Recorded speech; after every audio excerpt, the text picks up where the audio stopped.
अस्सलाम वालेकुम students of 6th class. क्या हाल है आप सबका। मैं उम्मीद करती हूँ आप सब अपने अपने घरों में खैरियत से होंगे और जो डेली बेसिस पे आपको काम करवाया जा रहा है उसको साथ साथ नोट भी कर रहे होंगे और अच्छे से याद भी कर रहे होंगे। तो ये सबसे पहले अपना इंडेक्स पेज ओपन करें। ये हमने कल क्या काम किया था, हमने सबक नंबर 5 हकायत रूमी, मतलब ये जो है कौन, जलालुद्दीन रूमी की हमने एक हकायत पढ़ी थी, एक कहानी पढ़ी थी। क्या आपको वो कहानी याद है? कौन सी कहानी पढ़ी थी हमने, किसके बारे में थी?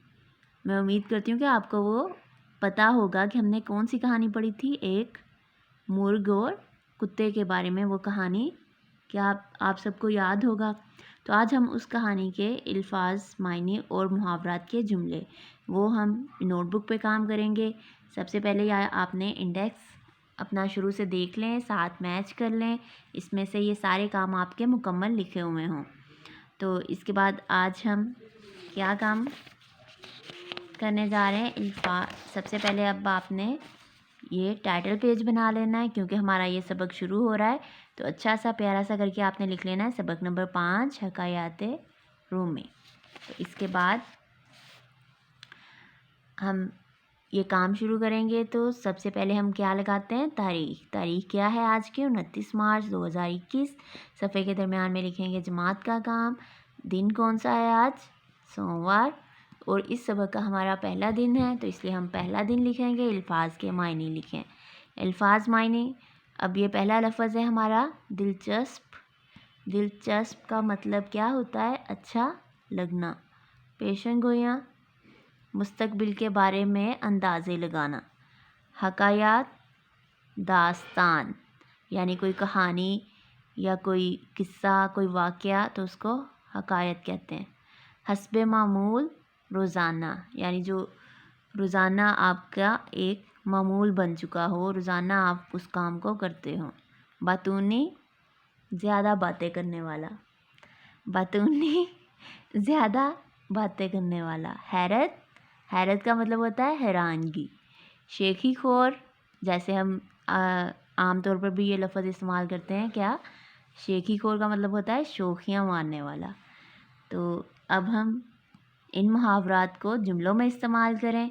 ये हमारे मुहावरात हैं, इनके हमने जुमले बनाने हैं। कौन से मुहावरे हैं? सबसे पहला है ऐश होना। अब ऐश होना से क्या मुराद है, यानी बहुत ज़्यादा लुत्फ़अंदोज़ होना, बहुत मज़े करना।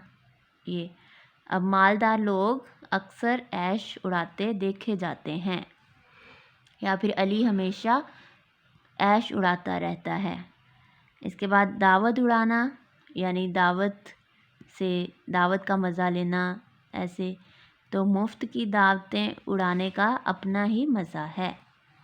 इसके बाद है तीसरा मुहावरा हमारा जान पर बनना, यानी कि किसी मुश्किल का शिकार हो जाना, बहुत मुश्किल हो जाना।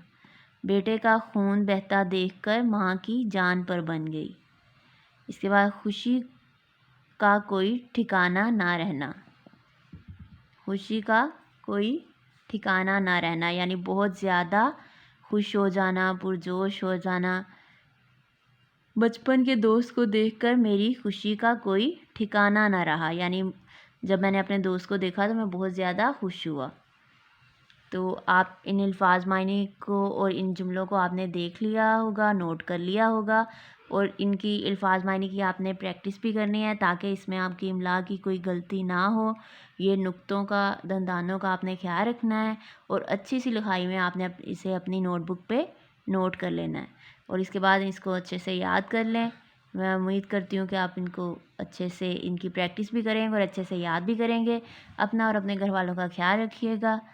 हम टीचर्स को और अपने पेरेंट्स को अपनी दुआओं में ज़रूर याद रखिएगा। इसके बाद हम अगली वीडियो में मिलेंगे। अल्लाह हाफिज़।